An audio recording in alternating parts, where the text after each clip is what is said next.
Presidente, tem deputado membro dessa CPI que enche a boca para chamar assentado trabalhador rural de bandido e de criminoso, mas está, por exemplo, na lista da Odebrecht com o apelido de Sábado.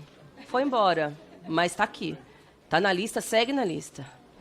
Tem deputado que está sendo ainda investigado por grilagem de terras. E aí é importante dizer, isso é invasão.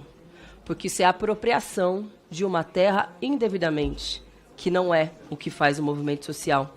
O deputado falou até da minha vida conjugal. Não sei qual o interesse que ele tem nisso, mas estou bem com isso, bem tranquila. Não quero saber desse homem.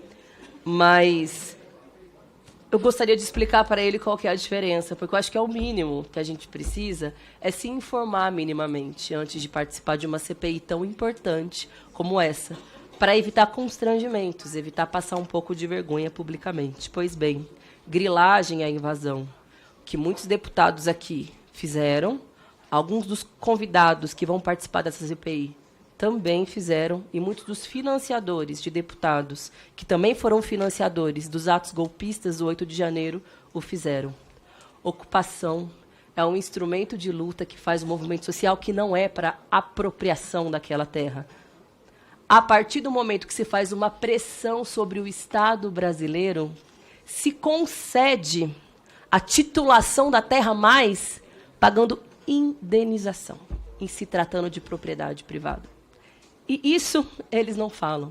E não tem 1 centímetro de terra destinado à reforma agrária e aos assentamentos que não tenha sido fruto dessa pressão, desse movimento de ocupação. Presidente, 60 anos do Estatuto da Terra, mais de 30 anos da lei da reforma agrária.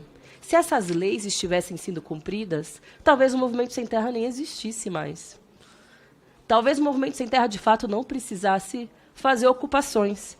Como essas leis não são cumpridas e só foram cumpridas depois que o movimento social fez ocupação, é que o movimento segue lutando. E não fazem invasão. Invasão faz aqueles que entram nas terras indígenas que já são homologadas, que já têm decisão judicial de que são terras demarcadas. Isso é invasão.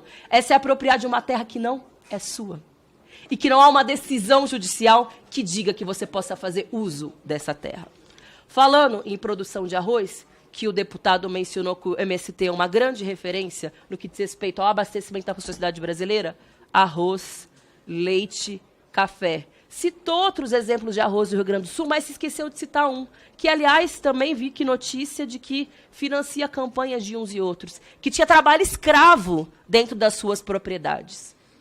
Que o mesmo deputado questionou quando o Ministério Público do Trabalho foi fazer diligências, foi cobrar que esses trabalhos escravos aconteçam dentro desses latifúndios. Agora, peraí, a revolta é com o MST que produz arroz orgânico. Para concluir, deputado. Agora, com o latifundiário, plantador de arroz, que mantém trabalhadores em situação análoga à escravidão, inclusive adolescentes, aí não tem revolta. Tem um questionamento ao Ministério Público do Trabalho. Você está falando de crime? Está falando de bandidos, de terroristas? São esses que devem prestar contas para a sociedade e para a justiça. Por isso que a luta pela reforma agrária vai seguir, porque são latifundiários invasores, tá bom. Obrigado, grileiros, deputada. E que mantêm pessoas em situação análoga à escravidão dentro dos suas terras que são roubadas.